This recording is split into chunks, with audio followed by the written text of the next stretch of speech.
श्री हनुमते नमः। आज मैं लेकर आई हूँ मंगलवार व्रत की पौराणिक कथा। एक ब्राह्मण दंपति थे। उन्हें संतान सुख प्राप्त नहीं था। इस वजह से दोनों दुखी रहते थे। ब्राह्मण पुत्र प्राप्ति की कामना में हनुमान जी की पूजा करने के लिए वन में चला गया।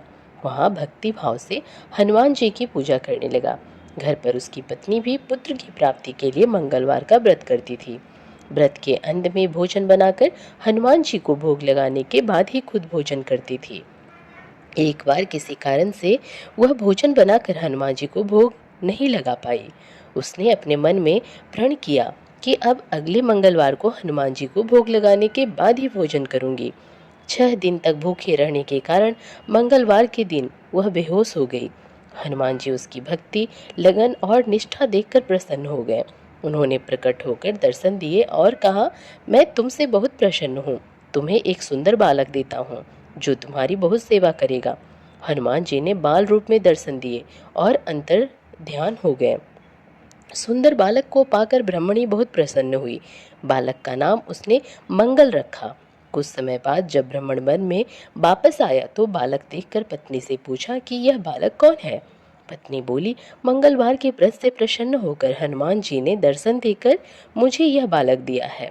ब्राह्मण को विश्वास नहीं हुआ और उसने सोचा कि उसकी पत्नी उससे झूठ बोल रही है और अपना व्यभिचार छुपाना चाहती है। एक दिन ब्राह्मण कुएं पर पानी भरने जा रहा था। ब्राह्मणी ने मंगल को भी साथ ले जाने को कहा। ब्राह्मण मंगल को साथ ले गया। मंगल को नाजायज समझते हुए उसे धकेल कर कुएं में गिरा दिया। पानी लेकर घर आ गया। ब्राह्मणी ने पूछा, मंगल कहाँ है? तो ब्राह्मण कुछ बोलता इससे पहले मंगल मुस्कुराता हुआ घर में घुसा। यह देखकर ब्राह्मण आश्चर्य में पड़ गया। रात को सपने में ब्राह्मण ने हनुमान जी को देखा। वे कह रहे थे कि यह बालक मैंने दिया है। तुम्हारी पत्नी पर शक करना उचित नहीं है। वह पतिव्रता स्त्री है। ब्राह्मण सच जानकर खुश हुआ और शर्मिंदा भी हुआ। इसके बाद ब्राह्मण दंपति हर मंगलवार का व्रत निष्ठा और भक्ति के साथ करते हुए आनंद पूर्वक जीवन जीने लगे।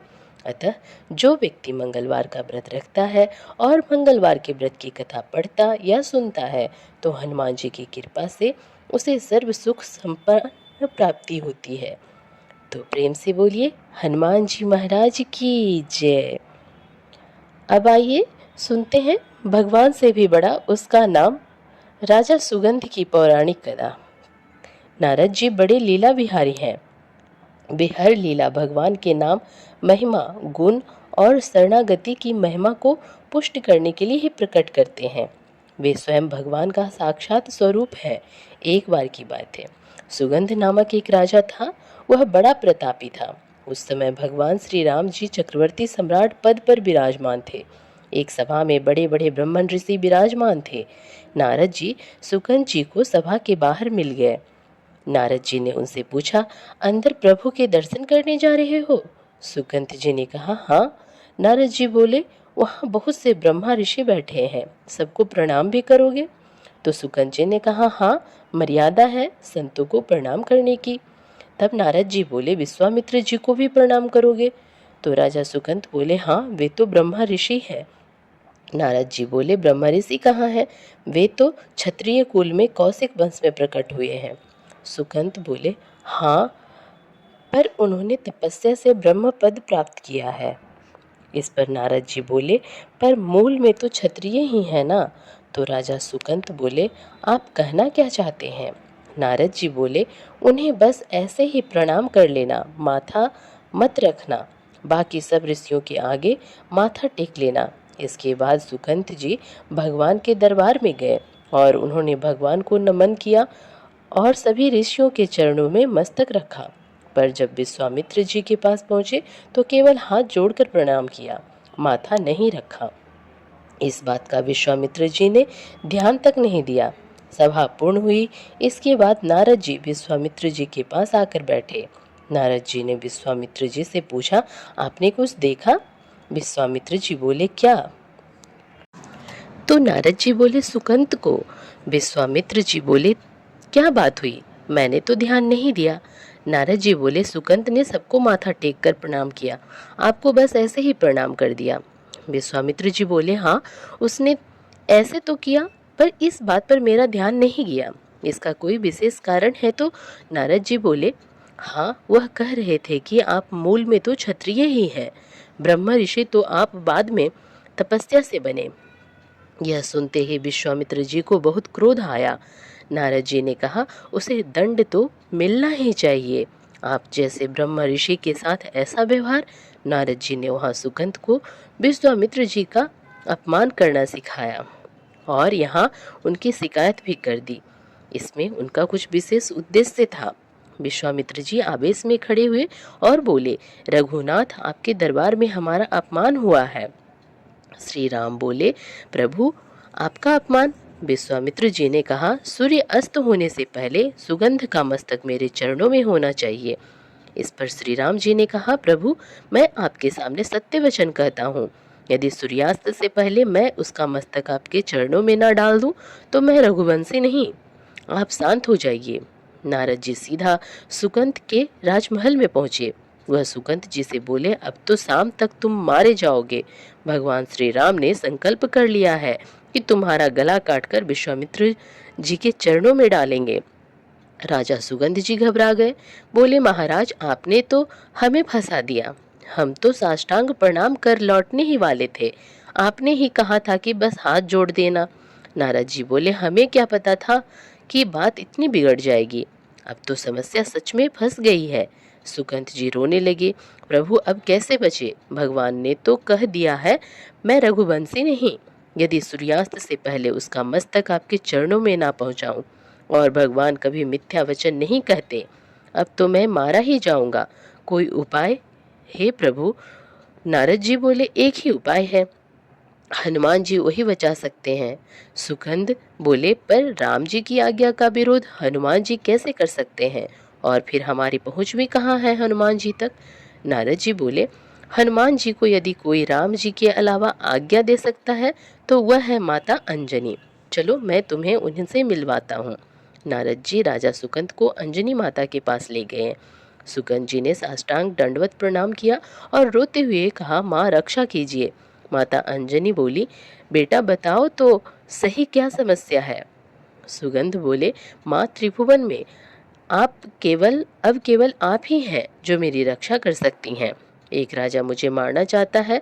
माता अंजनी ने कहा, मेरा पुत्र महाबली हनुमान है। यदि मैं उसे आज्ञा दूं तो वह कभी मेरी आज्ञा का उल्लंघन नहीं करेगा। जाओ, मैं तुम्हारी रक्षा का व्रत लेती हूँ। नारद जी मन ही मन प्रसन्न हुए। काम बन गया। अब भगवान के नाम की महिमा प्रकट हुई। हनुमान जी से माता अंजनी ने कहा, बेटा, मैंने इसकी रक्षा का व्रत लिया है। हनुमान जी बोले, आपकी आज्ञा मेरे सिर आंखों पर। त्रिभुवन में कोई ऐसा पैदा ही नहीं हुआ है कि मेरी माँ की रक्षा का व्रत ले और वह उसे मार दे। कौन राजा है जो इसे मारना चाहता है? सुगंध ने हाथ जोड़कर धीरे से कहा, भगवान श्री राम। हनुमान जी सुनकर सन्न रह गए। क्या मेरे स्वामी, माँ, आपने किसके विरुद्ध रक्षा का व्रत ले लिया? माँ, यह तो मेरे प्रभु हैं। उनके विरुद्ध मैं कैसे खड़ा हो सकता हूँ?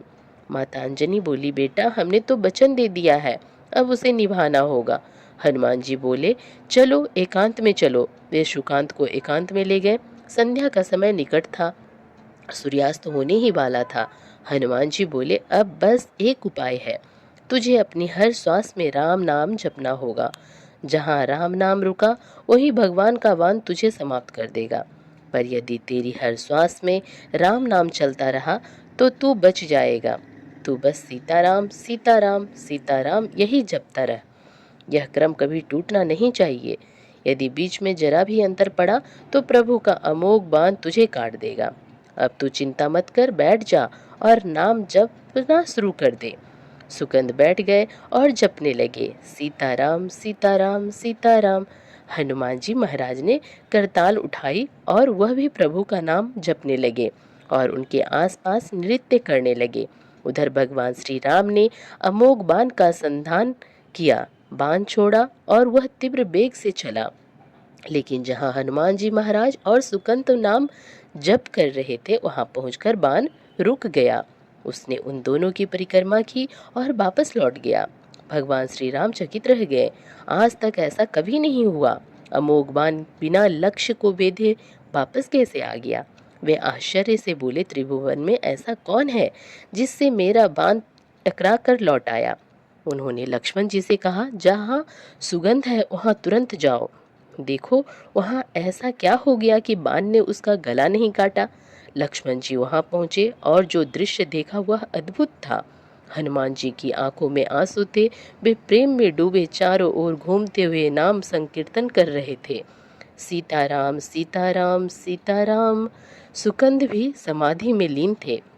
लक्ष्मण जी का भी हृदय पिघल गया। वे भी वहां बैठ गए और तालियां बजाते हुए जपने लगे, सीताराम सीताराम। इधर भगवान श्री राम ने ध्यान किया, बाण तो वापस आ गया और अब लक्ष्मण भी नहीं लौटे और ना ही उनकी कोई सूचना आई। वहां कुछ तो विशेष चल रहा है। विश्वामित्र जी ने अपने संकल्प लिया था कि संध्या से पहले इसका शीश काट कर लाएंगे। भगवान श्री राम ने विनम्रता से कहा, गुरुदेव कृपया धैर्य रखें, मैं स्वयं जाता हूँ।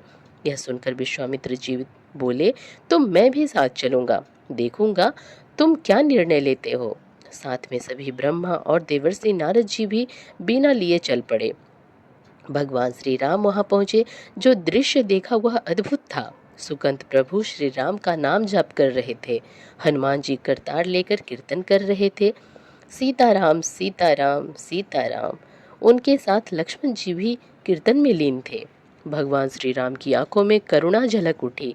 अब मुझे समझ आया, प्रभु बोले, जिसके गले में निरंतर मेरा नाम चल रहा हो वहां मेरा अमोघ बाण भी छेदन नहीं कर सकता। श्री राम ने विश्वामित्र जी से कहा, गुरुदेव आपने आज्ञा दी थी कि इसका शीश लाना है, लेकिन यह नहीं कहा था कि काट कर ही लाना है। श्री राम ने सुगंध से कहा, रखो अपना मस्तक विश्वामित्र जी के चरणों में। विश्वामित्र जी प्रसन्न हो गए। नारद जी मुस्कुराए और बोले, प्रभु ना तो राजा सुगंध का दोष है और ना ही विश्वामित्र जी का। मैं बस यह दिखाना चाहता था कि आपके अमोघ बाण से भी अधिक शक्तिशाली आपका नाम है। जिस गले में निरंतर राम नाम गूंजता है वहां सुदर्शन चक्र भी असमर्थ है। नाम जापक एक अमोघ शक्ति से संपन्न हो जाता है। आप नाम जप शुरू करें। कुछ दिन नाम जपने के बाद अगर आपके जीवन में विपत्तियां आने लगे तो हारना मत। यह आपके पुराने कर्मों का हिसाब हो सकता है। चाहे जितनी विपत्तियां आए, अब नाम जप नहीं छूटना चाहिए। उन विपत्तियों का कोई प्रभाव आप पर नहीं पड़ेगा। हरि के स्मरण से सारी विपत्तियां दूर हो जाती है। तो प्रेम से बोलिए, हनुमान जी महाराज की जय हो। अब आइए सुने भक्त चरित्र राम नाम की महिमा कथा। प्राचीन काल की कथा है। एक नगर में जीवंती नाम की एक वेश्या रहती थी। लोग परलोक के भय से रहित होकर वह वेश्या व्यभिचार वृत्ति से उदर पोषण किया करती थी। एक दिन एक तोता बेचने वाले से उसने सुंदर देकर एक छोटा सा सुर्गे का बच्चा खरीद लिया। वेश्या की कोई संतान नहीं थी, इसलिए वह उस पक्षी श्रावक का पुत्रवत पालन करने लगी। प्रातःकाल उठते ही उसके पास बैठकर उसे राम नाम पढ़ाती। जब वह नहीं बोलता तब उसे अच्छे अच्छे रस भरे फल खाने को देती। सुआ राम राम सीख गया और अभ्यास बस बड़े सुंदर स्वरों से वह रात दिन राम राम बोलने लगा। वेश्या छुट्टी पाते ही उसके पास आकर बैठ जाती और उसी के साथ वह भी राम राम का उच्चारण किया करती। एक दिन एक ही समय दोनों का मृत्यु काल आ गया। राम उच्चारण करते करते दोनों ने प्राण त्याग दिए। सुबह भी पहले का पापी था, अतएव दोनों पापियों को लेने के लिए चंड आदि यमराज के कई दूत हाथों में फांसी और अनेक प्रकार के शस्त्र वहां लेकर पहुंचे। इधर विष्णु तुल्य पराक्रमी शंख चक्र गदाधारी भगवान विष्णु के दूत भी आ उपस्थित हुए। उन्होंने यमदूतों से कहा, तुम लोग इन दोनों निष्पाप जीवों को क्यों फांसी में बांध रहे हो? तुम किसके दूत हो? यमदूत ने कहा, हम महाराज सूर्यपुत्र यमराज के किंकर हैं। इन दोनों पाप आत्माओं को यमपुर में ले जाते हैं। विष्णुदूत क्रोध से हंसकर कहने लगे, इन यमदूतों की बात तो सुनो। क्या भगवान का नाम लेने वाले हरि भक्त भी यमराज से दंड पाने योग्य है? दुष्टों का चरित्र कभी उत्तम नहीं होता। वे सर्वदा ही साधुओं से द्वेष रखते हैं। पापी मनुष्य अपने ही समान सबको पापी समझा करते हैं। पुण्य आत्मा पुरुषों को सारा जगत निष्पाप दिखता है। धार्मिक पुरुष पुण्य आत्माओं के पूर्ण चरित्र सुनकर प्रसन्न होते हैं और पापियों को पाप कथा से प्रसन्नता होती है। भगवान की कैसी माया है, पाप से महान पीड़ा होती है। यह समझते हुए भी लोग पाप करने से नहीं चूकते। विष्णु दूतों ने इतना कहकर चक्र से दोनों के बंधन काट दिए। इस पर यमदूतों को बहुत क्रोध आया और वे विष्णु दूतों को ललकार कर बोले, तुम लोग पापियों को लेने आए हो, यह जानकर बड़ा आश्चर्य होता है। यदि तुम लोग बलपूर्वक उन्हें ले जाना चाहते हो तो पहले हमसे युद्ध करो। दोनों पक्ष के दूतों में घोर युद्ध होने लगा।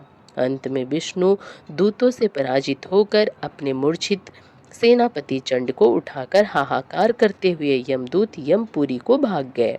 इधर विष्णु दूतों ने हर्ष के साथ जय ध्वनि करके दोनों को विमान में बैठाया और विष्णु लोक को ले गए।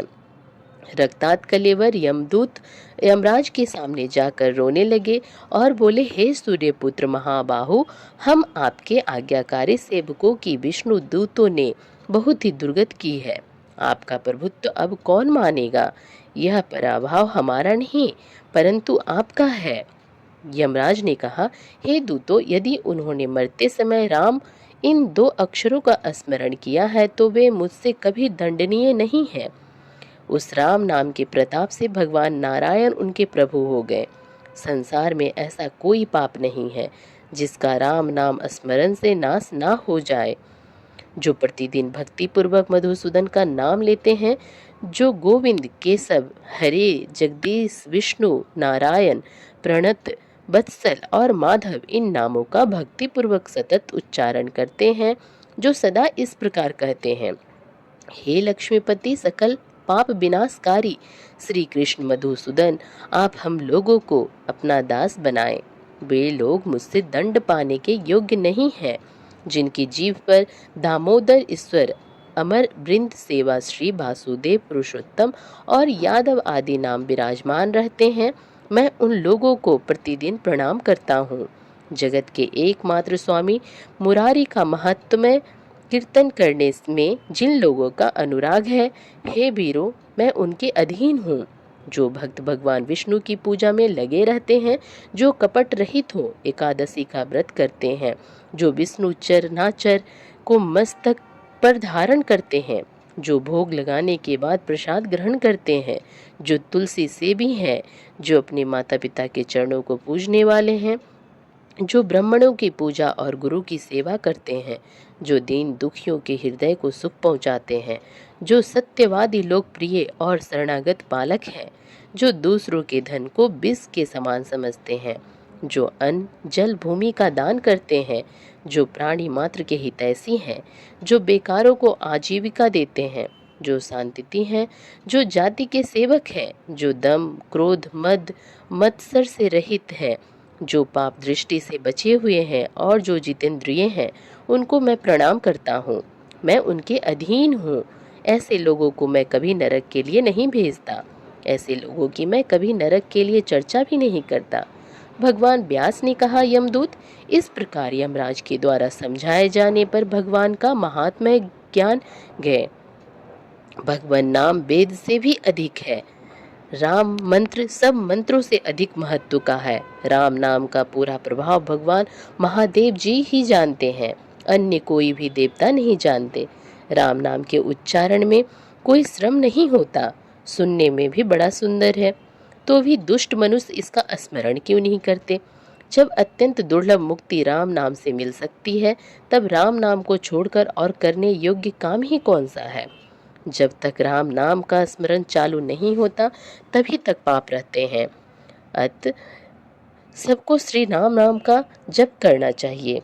श्री व्यास जी फिर कहने लगे, मृत्यु समय में राम नाम स्मरण करने से पाप आत्मा भी मोक्ष को प्राप्त होता है।